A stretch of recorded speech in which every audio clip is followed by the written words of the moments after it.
Assalamualaikum warahmatullahi wabarakatuh. Hai mahasiswa keperawatan Stikes Kendal semester 1. Bagaimana kabarnya hari ini? Semoga tetap sehat dan bahagia ya. Baik, ini pertama kalinya saya masuk di kelas teman-teman. Mungkin pertemuan ini bisa dikatakan pertemuan yang dramatis ya, karena biasanya kalau saya ngajar terus kemudian ketemu pertama kali dengan mahasiswa, biasanya ketemunya secara offline, secara langsung. Jadi saya bisa melihat wajah cantiknya teman-teman, wajah gantengnya teman-teman. Namun kali ini karena adanya pandemi, kita tidak dapat bertatap muka secara langsung untuk masuk di kelas keperawatan dasar 1. Namun harapan saya semoga pertemuan yang cukup dramatis ini tidak mengurangi sedikit pun substansi dari materi hari ini. Baik, sebelumnya perkenalkan nama saya Novi Indrayati. Saya masuk dalam tim dosen keperawatan dasar 1 bersama Bu Isti, Pak Hendra, dan Pak Dona tentunya. Ya, untuk hari ini materi kita, saya akan share materi kita dengan materi konsep dan prinsip kebutuhan kebersihan dan perawatan diri. Nah, kalau kita ngomongin tentang kebersihan, perawatan diri, pasti teman-teman gak akan asing. Kalimat ini atau kata-kata ini pasti familiar ya di pikiran teman-teman karena kebersihan, terus kemudian perawatan diri, tentunya sebenarnya setiap hari teman-teman menemui atau teman-teman melakukan. Namun tetap saya berikan untuk konsep-konsepnya kalau di keperawatan itu seperti apa sih. Nah, nanti saya akan share sedikit tentang materi, konsep dan prinsip kebutuhan kebersihan dan perawatan diri. Oke, kita next ya. Yeps. Oke, ini saya geser dulu wajah saya supaya tidak menutupi pandangan teman-teman. Oke, sebelumnya mungkin saya sampaikan tujuan pembelajaran kita kali ini itu apa sih? Tujuan umumnya mahasiswa mampu memahami konsep dan prinsip kebutuhan kebersihan dan perawatan diri. Kemudian, tujuan khususnya adalah mahasiswa mampu memahami definisi perawatan diri, mampu memahami macam-macam personal hygiene, mahasiswa mampu memahami tindakan personal hygiene, mahasiswa mampu memahami penata laksanaan pada gangguan kebutuhan personal hygiene, kemudian mampu memahami prinsip perawatan personal hygiene, dan yang terakhir adalah mahasiswa mampu memahami proses asuhan keperawatan pada pasien gangguan kebutuhan perawatan diri tentunya. Oke, kita next dulu. Ya, ini saya kecilkan dulu gambar saya. Oke, kita berawal dari definisinya dulu ya teman-teman. Kira-kira definisi dari personal hygiene itu apa sih? Ya, sebenarnya teman-teman itu sudah melakukan mungkin setiap hari. Namun memang hanya secara teoritisnya saja nih yang perlu sedikit diketahui oleh teman-teman. Personal hygiene atau kebersihan diri adalah upaya seseorang dalam memelihara kebersihan dan kesehatan dirinya untuk memperoleh kesejahteraan fisik dan psikologis. Ini menurut Wartonah ya tahun 2010. Terus kemudian dari pengertian yang lain, menurut Hidayah dan Uliyah tahun 2012, perawatan diri merupakan suatu perawatan diri sendiri yang dilakukan untuk mempertahankan kesehatan baik secara fisik maupun psikologis. Ya, mungkin yang jadi catatan adalah di sini ada kata fisik dan psikologis. Padahal mungkin kalau misalkan teman-teman berpikir kan kalau perawatan diri kan ya kalau yang biasa, yang perempuan nih perawatan diri kemana ke salon misalkan ya, itu kan mempercantik diri bu. Berarti fisiknya kenapa di sini kok ada psikologis juga? Nanti coba kita bahas itu ya. Terus kemudian selanjutnya pengertian dari Lyndon Saputra tahun 2013, personal hygiene atau kebersihan diri merupakan perawatan diri yang dilakukan untuk memelihara kebersihan, baik secara fisik maupun mental, sama ya, mental, psikologis, ya. Terus kemudian tingkat kebersihan diri seseorang umumnya dilihat dari penampilan yang bersih dan rapi, serta upaya yang dilakukan seseorang untuk menjaga kebersihan dan kerapian. Jadi untuk melihat tingkat kebersihan seseorang itu biasanya kita lihat adalah performnya, ya, penampilannya seperti apa sih, acak-acakan atau tidak. Acak-acakan tapi kalau bersih masih mending, ya udah acak-acakan, kotor dan lain sebagainya, itu tanda tanya itu. Terus kemudian mungkin nanti ini yang lainnya bisa dibaca ya. Jadi pada dasarnya untuk personal hygiene itu merupakan upaya seseorang dalam memelihara kebersihan dan kesehatan dirinya untuk memperoleh kesejahteraan secara fisik maupun psikologis. Jadi tidak hanya untuk memenuhi, katakanlah, yang penting fisiknya nampak cantik, nampak ganteng gitu ya, nggak hanya seperti itu, tapi sebenarnya pemenuhan kebutuhan perawatan diri ini atau personal hygiene ini juga nantinya akan berpengaruh pada psikologi seseorang gitu. Kita coba next dulu ya. Oke. Yang selanjutnya adalah tujuan umum perawatan diri. Lalu kira-kira kenapa harus dilakukan perawatan diri? Tentunya yang pertama adalah mempertahankan perawatan diri baik secara mandiri maupun dengan menggunakan bantuan. Jadi perawatan diri itu tidak hanya dilakukan oleh diri sendiri, bisa dilakukan dengan bantuan orang lain, keluarga, perawat misalkan, untuk memenuhi kebutuhan diri atau personal hygiene. Ya, untuk apa? Ya tadi, untuk menciptakan penampilan yang sesuai dengan kebutuhan kesehatan, terus kemudian membuat rasa nyaman dan relaksasi, serta dapat tentunya dapat mencegah penyakit infeksi ya. Terus kemudian membuat rasa nyaman sudah ya tadi di atas ya, relaksasi dan lain sebagainya. Ini kita next saja tujuan umumnya. Kita coba lihat tujuan khusus dari perawatan diri. Wait for a moment, please.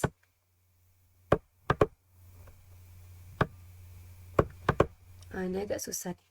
Bentar. Oke. Saya geser ke sini ya. Tujuan khusus perawatan diri yang pertama adalah meningkatkan derajat kesehatan seseorang pastinya ya.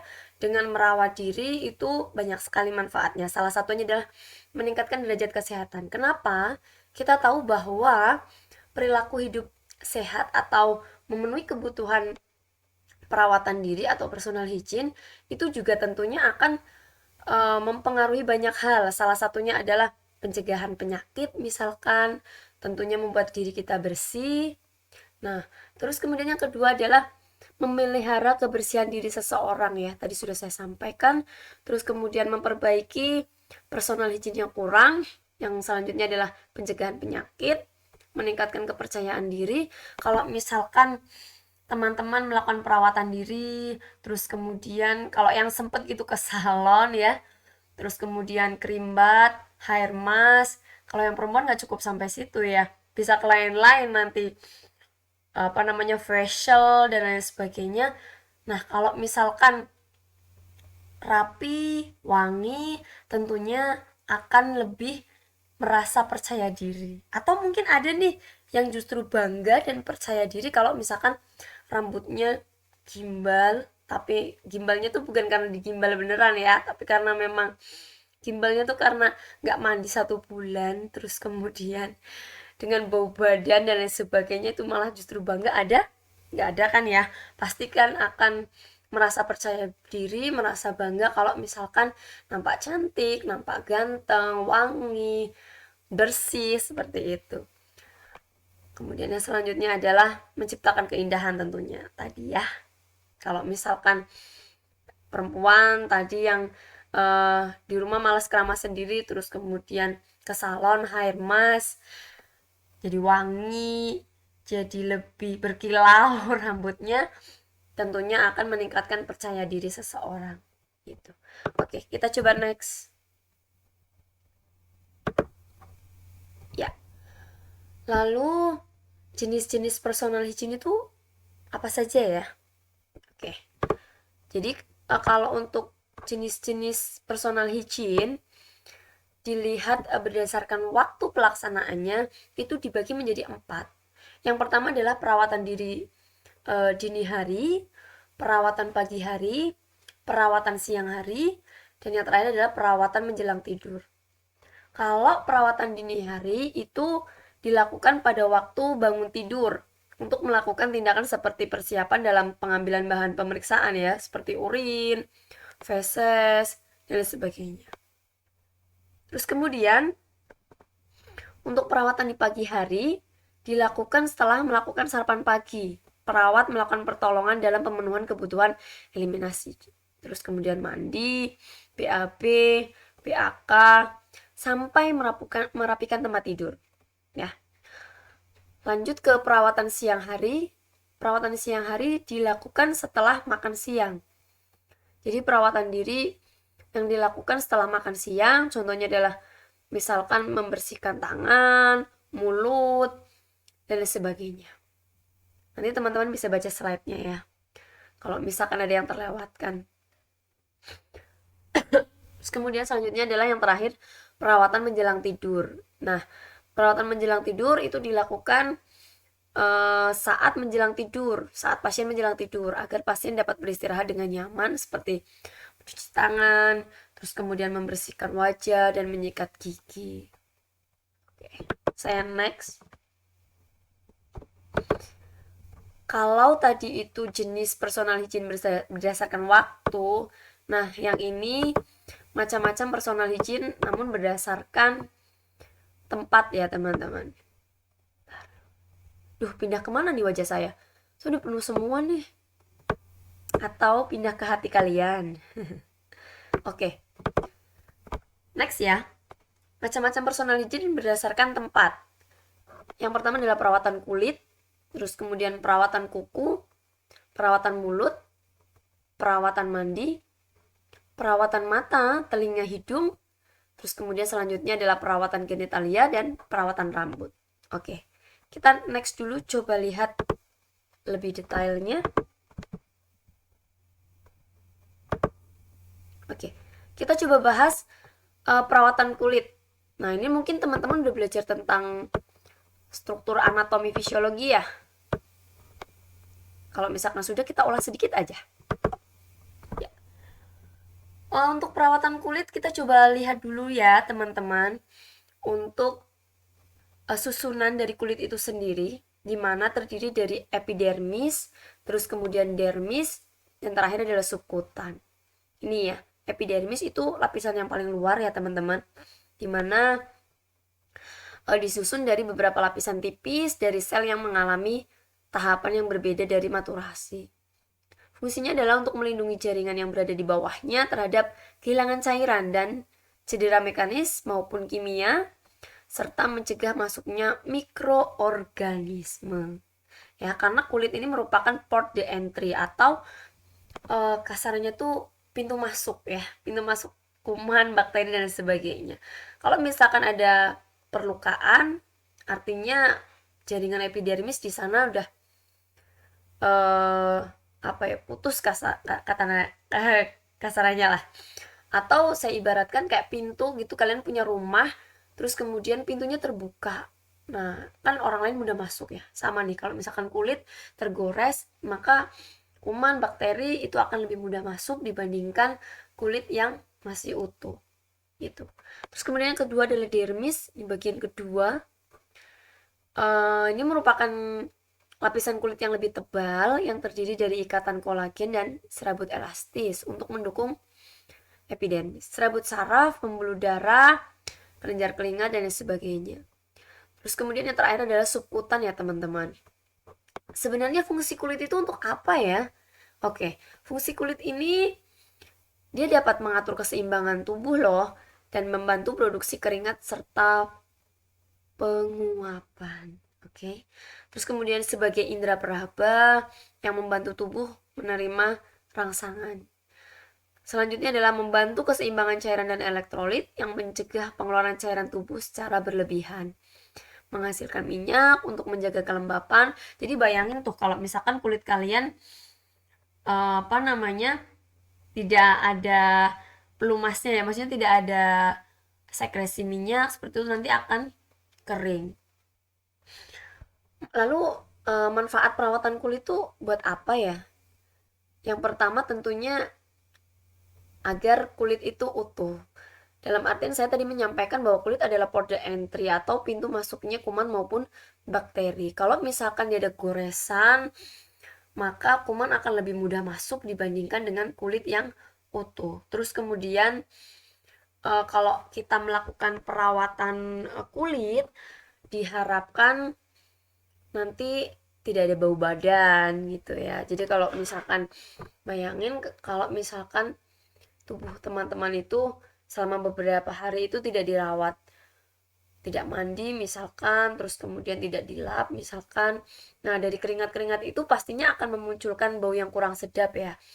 Nah itu akan jadi masalah.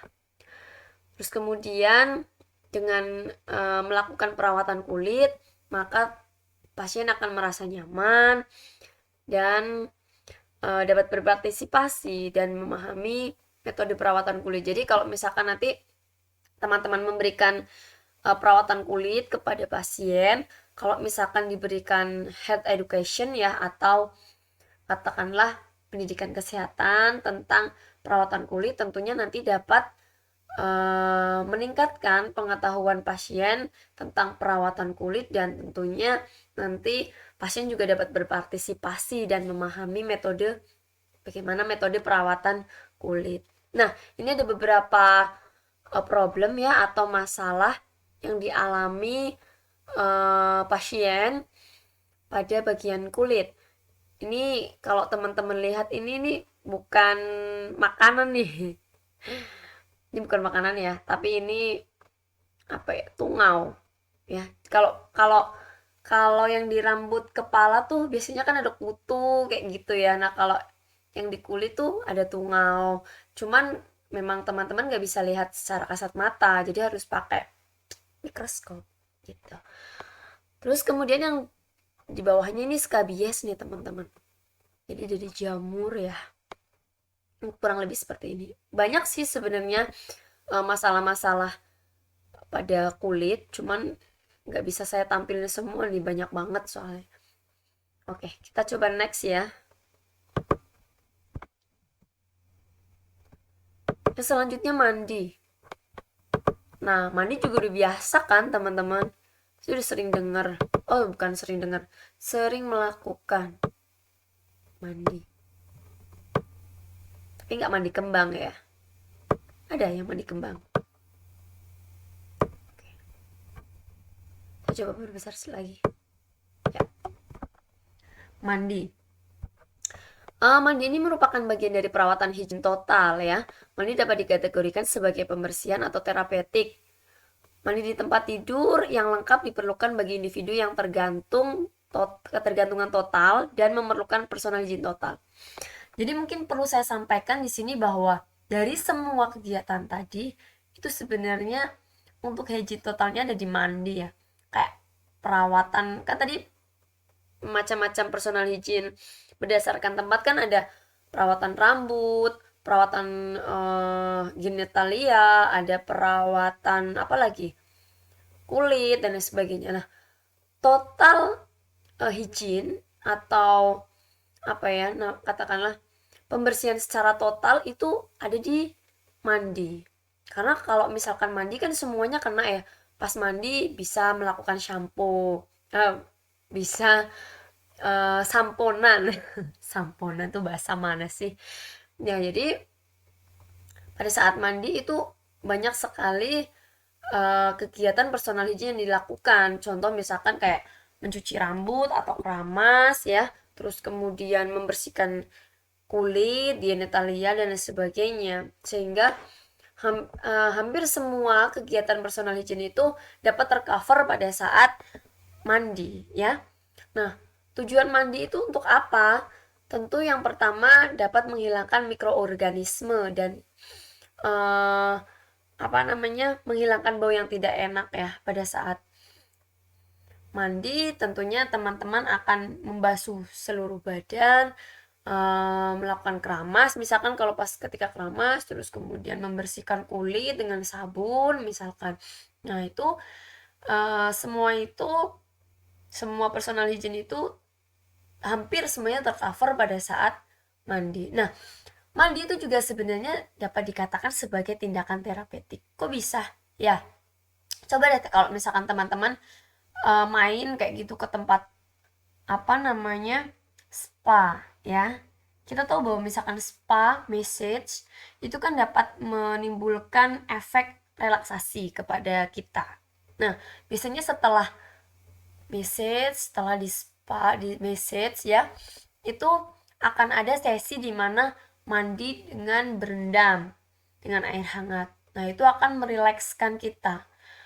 Nah, pada saat kita merasakan rileks, terus kemudian berendam dengan air hangat, itu sirkulasi darah juga akan berjalan lancar. Kita juga akan lebih tenang rasanya. Sehingga mandi itu tidak hanya melulu sebagai perawatan diri, membersihkan diri gitu.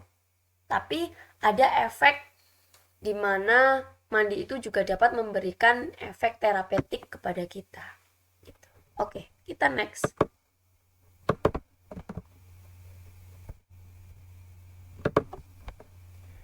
Ya, selanjutnya perawatan mulut ya teman-teman. Ya, kita tahu bahwa gigi dan mulut merupakan bagian pertama dari sistem pencernaan dan merupakan bagian sistem tambahan dari sistem pernapasan.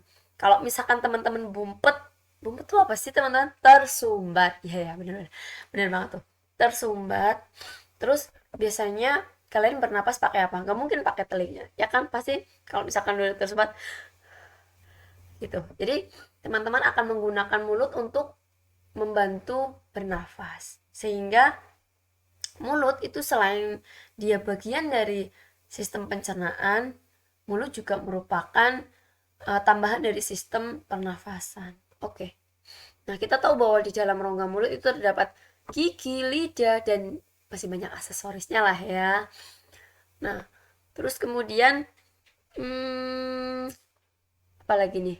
Gangguan pada gigi dan mulut. Ya, ini ada beberapa masalah yang mungkin akan ditemukan oleh teman-teman ketika merawat pasien. Yang pertama yaitu halitosis, yaitu bau nafas yang tidak sedap, biasanya dikarenakan oleh kuman atau lainnya. Terus kemudian ada periodontal disease, yaitu gigi yang mengalami pendarahan dan membengkak. Terus kemudian giosis, radang yang terjadi pada lidah. Glositis ya, ini karena saya matanya udah agak ini nih, udah agak seliwer nih. Nah, glositis adalah radang yang terjadi pada lidah. Terus kemudian kilosis adalah bibir yang pecah-pecah. Terus kemudian karies, gingivitis, dan lain sebagainya. Nah, lalu tujuan atau manfaat dari perawatan mulut itu apa sih? Yang pertama tentunya mencegah penyebaran penyakit yang ditularkan melalui mulut ya. Terus kemudian meningkatkan daya tahan tubuh, mencapai rasa nyaman. Coba deh kalau misalkan kalian bangun tidur, bedakan nih antara sebelum sikat gigi dengan sesudah sikat gigi, pasti beda ya. Pasti akan lebih merasa nyaman pada saat teman-teman sudah melakukan sikat gigi. Nah, sama pasien juga sama. Kalau misalkan dia, katakanlah pasiennya tidak bisa turun dari tempat tidur, terus kemudian beberapa hari tidak sikat gigi, pasti nafsu makannya agak kurang karena nggak enak gitu, rasanya di mulut tuh nggak enak. Tapi kalau misalkan udah dibantu dengan sikat gigi atau oral hygiene, itu biasanya akan lebih nyaman dan dapat meningkatkan nafsu makan. Oke, kita next dulu.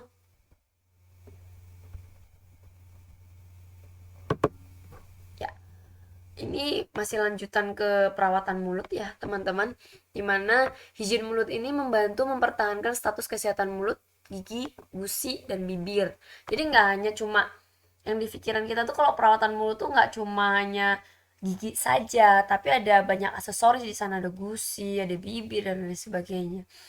Nah, menggosok membersihkan gigi, eh, menggosok atau apa namanya sikat gigi ya, itu dapat membersihkan partikel-partikel makanan atau plak-plak atau bakteri yang ada di dalam mulut. Yang tentunya nanti manfaatnya yang sudah saya sampaikan tadi, dapat membuat lebih nyaman, terus kemudian meningkatkan nafsu makan dan lain sebagainya.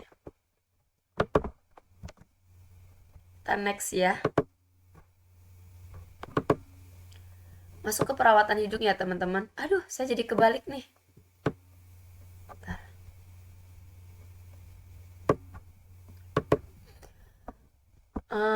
Perawatan mata, hidung, dan telinga. Sebenarnya secara normal sih kalau untuk perawatan mata, hidung, dan telinga ini nggak ada perawatan khusus sih. Cuman memang ada beberapa hal yang perlu diperhatikan kali ya teman-teman ya, kayak misalkan telinga. Ini yang suka pakai cotton bud kayak gini nih, ini juga nggak boleh terlalu dalam karena nanti takutnya akan melukai atau mengiritasi bagian-bagian telinga dalam seperti itu. Nah, membersihkan telinga itu juga dapat dilakukan pada saat mandi ya teman-teman. Jadi telinga bagian luar bisa dibersihkan, terus kemudian setelah selesai mandi itu juga dapat dilap dengan handuk atau dibersihkan supaya daun telinga atau telinga bagian luar itu lebih bersih seperti itu. Terus kemudian perawatan mata ya, kalau misalkan kita bangun tidur itu juga biasanya ada kotoran-kotoran mata gitu, juga bisa dibersihkan dengan menggunakan kapas dengan air hangat misalkan, seperti itu dibersihkan.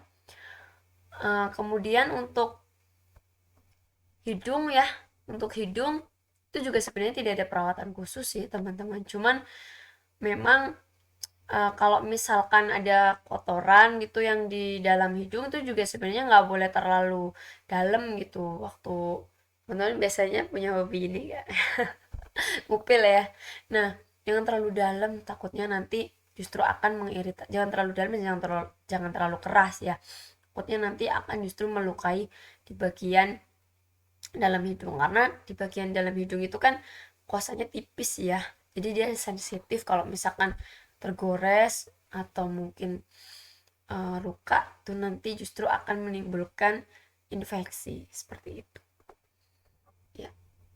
Manfaatnya perawatan mata, hidung, dan telinga tentunya uh, untuk mempertahankan organ sensorik ya supaya berfungsi dengan normal. Terus kemudian sama sih seperti tadi, kalau misalkan kita memberikan health edukasi tentang perawatan mata, hidung, dan telinga, tentunya nanti pasien akan lebih mengerti tentang perawatan itu dan pastinya akan berpartisipasi dalam merawat dirinya gitu. Kita next. Perawatan rambut nih. Mana nih gambar saya? Oh, ini di sini.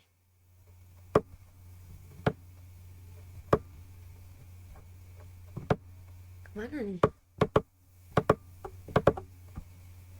Bentar. Terus saya harus kemana nih teman-teman? Oke, di sini aja ya. Biar tulisannya kelihatan semua. Ya.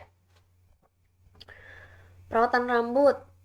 Penampilan dan kesejahteraan seseorang seringkali tergantung dari cara penampilan dan perasaan mengenai rambutnya. Ya, kalau yang laki-laki tuh berapa minggu sekali tuh pada potong rambut atau mencukur rambutnya. Itu buat apa? Yang pertama tentunya ada sih yang misalkan potong rambut itu demi kenyamanan. Katanya kalau udah gondrong tuh udah nggak betah gitu, pengen pengen dipotong, ada pengen dicukur gitu. Tapi kalau yang perempuan beda lagi, pengen panjang, terus mau di rebonding, mau di apa lagi tuh, udah di keriting. Kalau Kalau zaman dulu tuh malah yang tren tuh rambut yang keriting. Jadi kalau saya tanya ke ibu saya, Bu, dulu tuh ada nggak sih rambut yang dilurusin? Nggak ada lah. Kalau dulu tuh ternyata trennya itu dikeriting. Dan semakin keriting tuh semakin bagus katanya gitu. Nah, oke.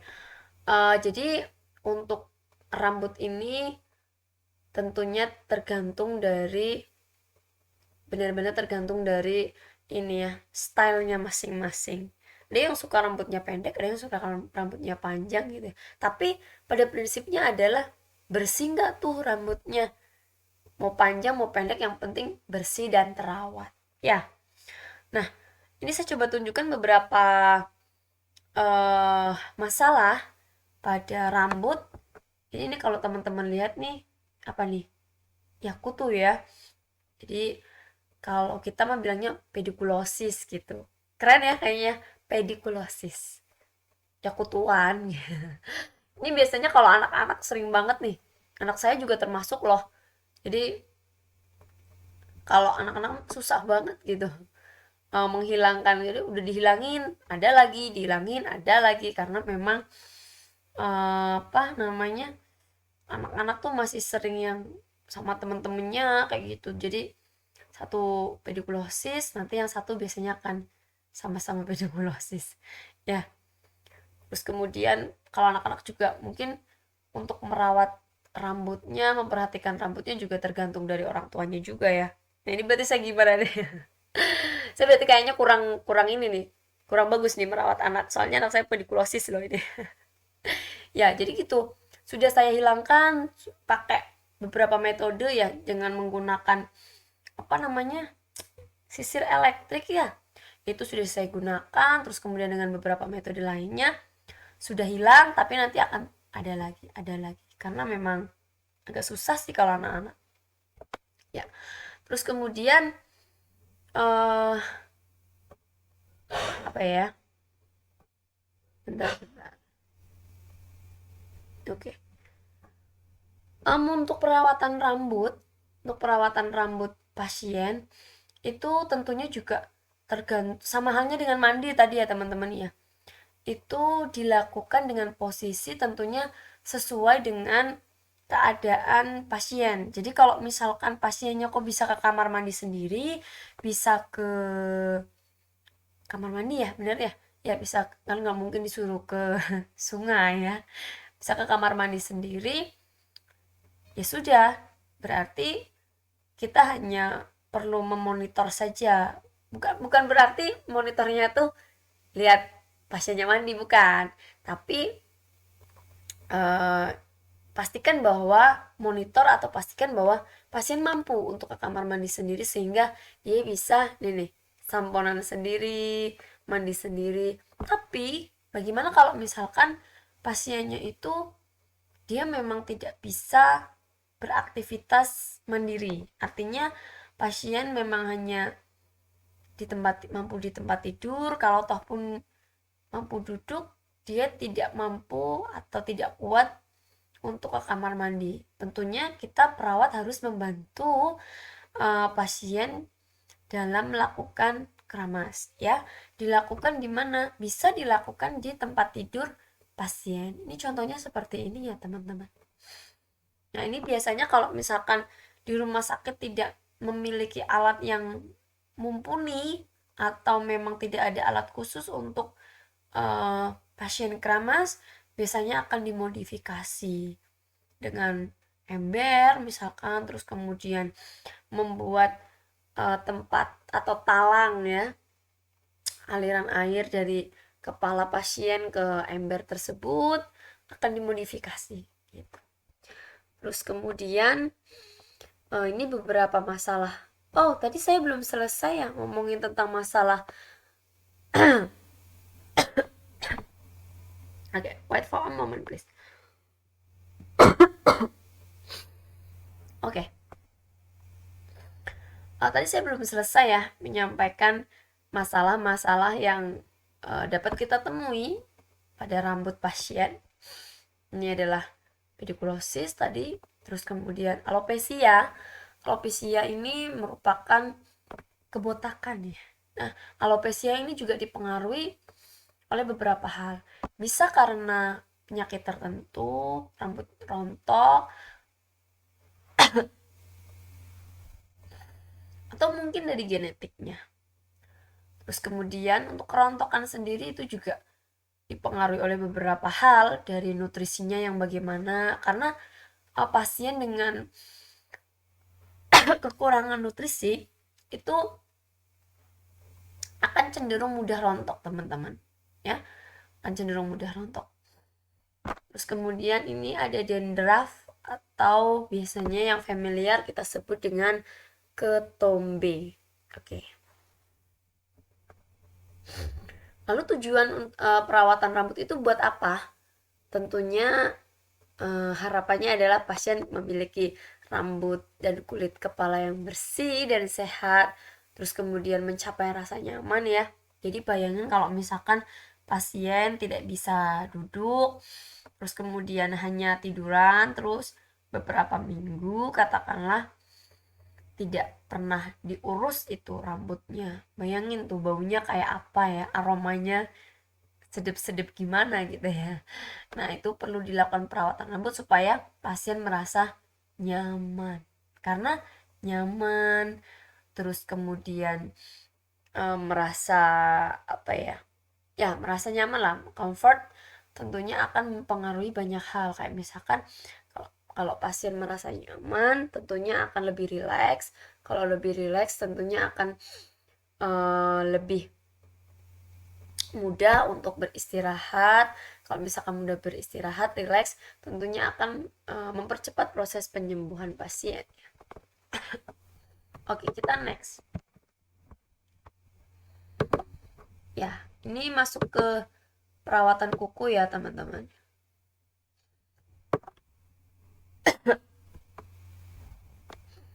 Untuk perawatan kuku, kaki dan kuku seringkali memerlukan perhatian khusus untuk mencegah infeksi, bau, dan cedera pada jaringan. Kuku seharusnya tetap dalam keadaan sehat dan bersih.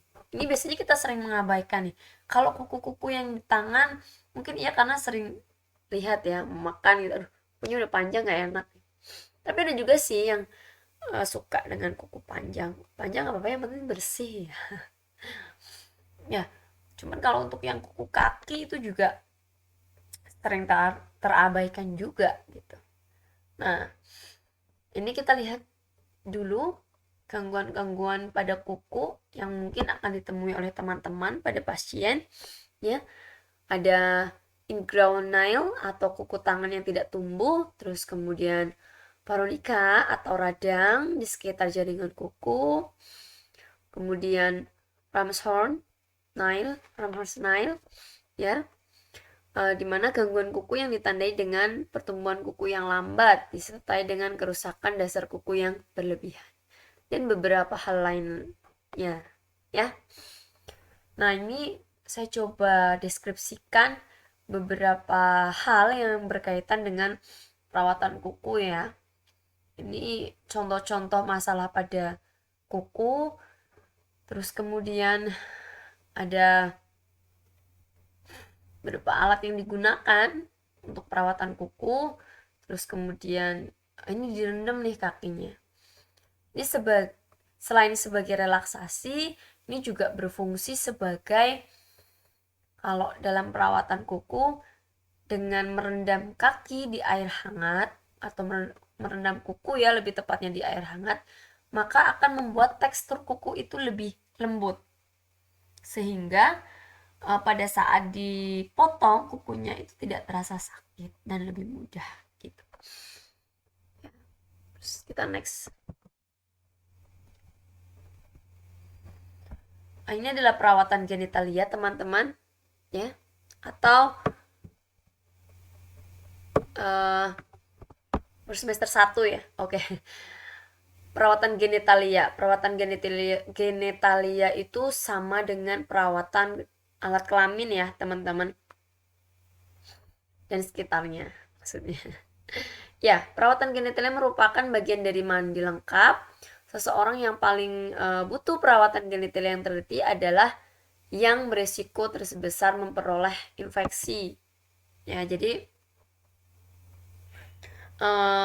Perawatan genitalia ini juga dibagi menjadi dua. Yang pertama adalah perawatan genitalia perempuan pada eksternal yang terdiri atas mons veneris, labia mayora, labia minora, klitoris, uretra, dan vagina. Ya, jadi ini bagian-bagiannya. Nanti kalau misalkan teman-teman dapat anatomi fisiologi dapat lebih diperdalam lagi. Jadi ini saya coba tunjukkan, ini adalah labia mayora dan ini adalah labia minora ya. Nanti untuk lebih lengkapnya mungkin teman-teman akan dibahas pada saat teman-teman kuliah anatomi fisiologi. Ya. Terus kemudian pada laki-laki itu biasanya yang dibersihkan adalah gland penis ya, atau ujung penis yang di sini nih, di atasnya sini, di sini. Ya. Ini dilakukan untuk mencegah penumpukan sisa-sisa urin. Ya. Nah, kalau misalkan di rumah sakit, mungkin teman-teman akan menemukan pasien dengan pemasangan kateter. Ini contohnya ya. Ini contohnya yang laki-laki. Yang perempuan juga dipasang nggak, Bu? Iya, bisa dipasang. Tergantung dari indikasi sakitnya apa, perlu dipasang kateter atau tidak. Baik laki-laki maupun perempuan ada kemungkinan terpasang kateter. Nah, itu juga perlu dilakukan perawatan. Ya. Manfaatnya untuk apa? Yang pertama adalah mencegah dan mengontrol infeksi, terus kemudian mempertahankan kebersihan genitalia tentunya, meningkatkan kenyamanan, serta mempertahankan personal hygiene dan mencegah kerusakan kulit. Jadi alat genitalia ini juga sangat rawan terhadap infeksi. Kalau misalkan genitalia ini tidak terawat, itu akan menimbulkan beberapa masalah. Contohnya, bisa terjadi infeksi saluran kemih ya. Jadi kalau misalkan tidak rajin dalam melakukan perawatan genitalia, nanti bisa mengalami infeksi saluran kemih. Nanti biasanya teman-teman akan sakit pada saat BAK misalkan seperti itu. Dan masih ada beberapa masalah lain. Kita next.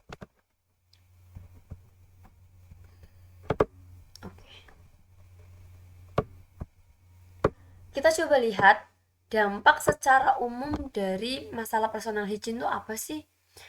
Kalau kulit ya, tentunya dampak secara umum dulu mungkin saya sampaikan, ada dampak secara fisik dan dampak secara psikologis ya. Kalau dampak secara fisik tentunya ketika pasien tersebut memiliki masalah personal hygiene, maka akan berdampak pada fisik pasien. Contohnya adalah gangguan integritas kulit ya. Jadi kalau yang kulit normal kan tertutup ya, utuh seperti ini. Tapi kalau misalkan tidak rajin dalam merawat kulit, contohnya yang paling sering itu di rumah sakit apa ya? Ya, misalkan gini nih, pasiennya tuh sudah ada luka sedikit, tapi terus kemudian tidak diperhatikan, tidak dirawat, akhirnya luka akan tambah melebar, dan yang awalnya itu kulitnya itu utuh, maka akan ada perlukaan di sana ya. Jadi pasien akan mengalami gangguan integritas kulit. Terus kemudian gangguan membran mukosa mulut misalkan. Jadi kalau misalkan tidak rajin dalam menjaga kebersihan mulut, bisa juga tuh membran mukosanya bermasalah ya. Terus kemudian infeksi pada mata dan telinga serta gangguan fisik pada kuku. Gangguan fisik pada kuku kalau misalkan tidak rajin dipotong, terus kemudian kalau anak-anak terus kemudian main debu dan sebagainya, maka kukunya akan hitam-hitam gitu ya. Nah, itu tentunya akan ada banyak telur cacing di situ dan menimbulkan masalah lain gitu. Itu untuk yang fisik. Terus kemudian ini juga sebenarnya ada banyak sih ya, kayak tadi itu fisik ya. Kalau fisik itu kayak misalkan di rambut yang rontok, tidak dirawat ya, karena tidak dirawat mudah rontok, akhirnya rontoknya banyak, akhirnya mengalami kebotakan misalkan. Itu contohnya. Dan masih ada beberapa hal lagi yang sesuai dengan tempatnya ya. Tadi kalau misalkan rambut tidak sering dirawat, mungkin nanti akan rontok ya, menimbulkan kebotakan. Lalu bagaimana dengan dampak psikologis teman-teman? Untuk dampak psikologis sendiri itu bisa menimbulkan gangguan kebutuhan rasa nyaman. Bayangin kalau misalkan teman-teman 1 bulan nggak mandi, atau bayangin gak usah 1 bulan wis ya, 1 minggu nggak mandi, gimana tuh rasanya ya? Tentunya akan merasa tidak nyaman. Terus kemudian yang selanjutnya adalah kebutuhan dicintai dan mencintai, atau kebutuhan harga diri. Kalau misalkan pasien terus kemudian tidak bisa memenuhi kebutuhan personal hygiene-nya, tidak bisa ke kamar mandi sendiri, perawatnya tidak open itu tidak apa? Tidak care ya maksudnya. Ya, tidak open, tidak care. Ayo wes biarin lah, yang penting kan kita udah ngasih obat, yang penting kan kita udah eh, apa namanya, udah konsul ke dokter gitu. Justru untuk personal hygiene itu juga sangat penting diperhatikan. Eh, karena kalau misalkan 1 minggu 3 hari aja yang nggak mandi tuh rasanya gimana tuh, gak enak banget ya. Tapi mungkin ada juga sih yang bilang, ah enggak lah bu, saya 1 minggu nggak mandi juga nggak apa-apa. Ya, tapi pada umumnya nggak nyaman lah ya. Terus kemudian kebutuhan dicintai dan mencintai, kebutuhan harga diri. Nah, kalau misalkan tidak diberikan perawatan personal hygiene, nanti pasien nampak kotor. Kalau misalkan tidak masa pandemi, biasanya dikunjungi ya sama temennya, atau mungkin yang masih muda gitu, dikunjungi pacarnya. Aduh, nah ini pacar saya kok jadi kayak gini. Ya, tentu akan berdampak pada psikologis.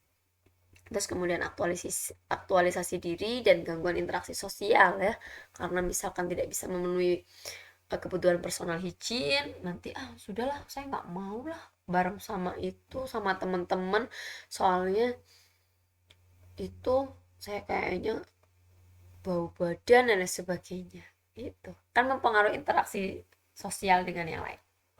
Oke, kita next.